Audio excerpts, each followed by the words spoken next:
All right, Harry, today we're going to do the burial of Jesus, right? And the people around them, who was involved, all that stuff. It's in John chapter 19, starting in verse 38. Let me begin. Later, Joseph of Arimathea asked Pilate for the body of Jesus. Now, Joseph was a disciple of Jesus, but secretly because he feared the Jewish leaders. With Pilate's permission, he came and took the body away.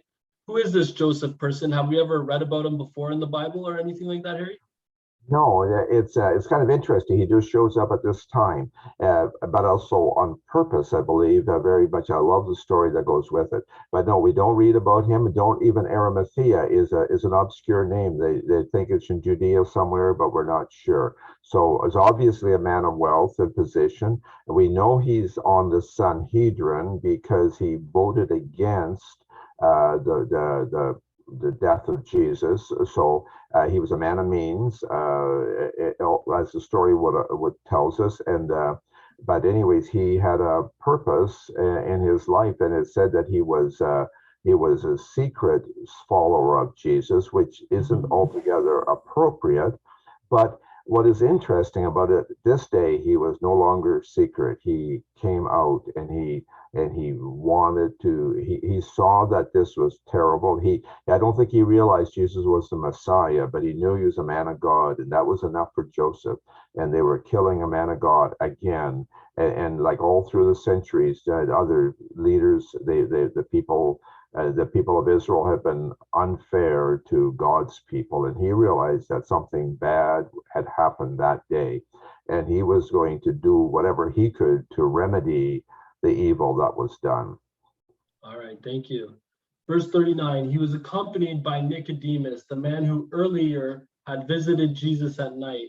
Nicodemus brought a mixture of myrrh and aloes, about 75 pounds. Who is Nicodemus? Can we just get a brief summary of that? And one more thing I'm going to add to that. That seems like a lot of aloe and myrrh, 75 pounds worth. How much would that be worth in today's society? Yeah. So Nicodemus in John 3, he came to Jesus at night and he was puzzled. He really admired Jesus. He was just trying to understand what was going on. And people critical of him coming at night, but I think that's the time Jesus would have had time. But he was also puzzled, and he was also, I think, part of the Sanhedrin. I'm not sure of that, doesn't say for sure. But again, a man of means also. And he came in this case, he was, and Jesus gave him some obscure answers about being born again. And that seemed really perplexing to him. He says, how's that work? And Jesus told him, he says, you're a smart guy, you'll figure it out. He didn't say exactly that, but that's kind of, he left it with him. But here he's figured it out. He now knows that Jesus is at least a prophet, and he's clear on that. And he's there, and he is helping to bury the body of Jesus. And he is eager. He brings 75 pounds of ointments and stuff, and that would have been fabulous cost, year's wages, I would think.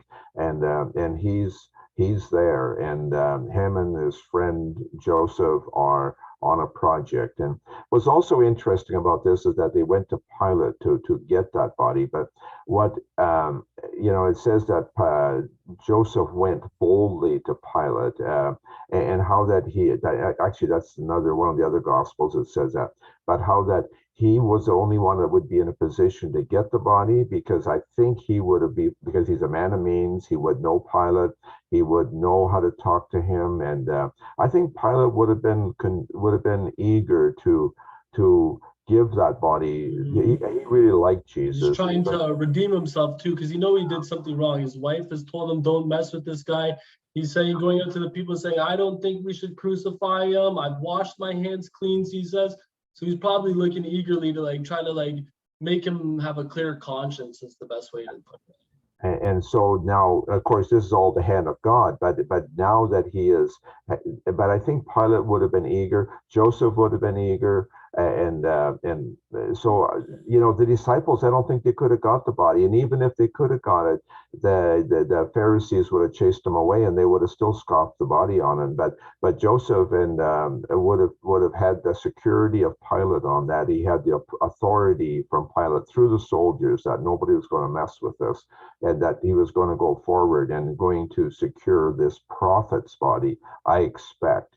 he didn't realize, I don't think he realized he was the Messiah, but that was good enough that he was a man of God. And so that was, he was eager to give him an appropriate burial. And so go ahead. Yeah. Yeah, verse 40. Taking Jesus' body, the two of them wrapped it with the spices and strips of linen. This was in accordance with Jewish burial customs. So it seems like he was getting a really classy burial here. What do you think about this? Yeah, for sure. Like everything done according to the proper behavior, and also I believe they would have had whatever was appropriate in terms of wrapping, embalming, whatever, just the appropriate steps, the washing of the body. These men were well-to-do men, so they could have hired the soldiers, they could have hired extra help and whatever. And they would, because even taking a man off the cross is not hard, not easy. I mean, you'd have to lift the cross out, lay it down, and remove the nails and so on. It'd be a hard job to do, but with the help of the people that were around, and these people, these two men certainly had the means and the authority to get it done and get it done quickly. And there was only a few hours because 3 o'clock Jesus died, then he had to go get the permission, then he had to get the body down, and then had to have it buried before 6 o'clock. So there was time was of the essence, and yeah, they moved right along, but they would have had the ability to do that. Okay. And verse 41, at the place where Jesus was crucified, there was a garden, and in the garden, a new tomb in which no one had ever been laid. Do we know whose tomb this was? It was Joseph's, wasn't it? In Matthew, it says it was Joseph's own tomb. So I try to think about that. It's a brand new tomb. Joseph had spent the money to build this tomb a year or 2 or 5 before. Why did he do that? Why did he pick this spot? Isn't that beautiful? God, and it's so really neat. And this wasn't a secondhand tomb. This is a brand new tomb. So wasn't his father buried there and all this? So it was a pristine tomb. So Jesus is buried in a perfectly new tomb, a borrowed tomb in a sense, because he only used it for 3 days. But yet it was such a beautiful story and it says it was a garden next door. So let's call it a park, we might call it today, but a nice spot and so somebody had talked him into that or showed it to him, or he found it and had spent a lot of money. That's not cheap, carving out a tomb. And so it was right handy, maybe 500 meters away, 300 maybe. It was just can't be far away because it was right next to the crucifixion site. It was a garden, it says, and so Jesus was buried in his tomb. And what I really like about that is a few years later, when Joseph dies, he gets buried in Jesus' tomb. Isn't it how it always works? That we always get blessed in everything we do through our obedience to God. Yeah. So anyways, all the way around, I just really like the story of how all these things worked out so quickly, so efficiently, so easily, but not easily, because God has a plan, and that plan was fulfilled. Joseph and Nicodemus, I can hardly imagine what they were like 3 days later when they realized that Jesus had risen from the dead and that they had buried the Messiah. Can you imagine? They did the right thing, but can you imagine? They weren't part of the Sanhedrin anymore, but that didn't matter. This is really a beautiful story. Amen. Thanks, Harry.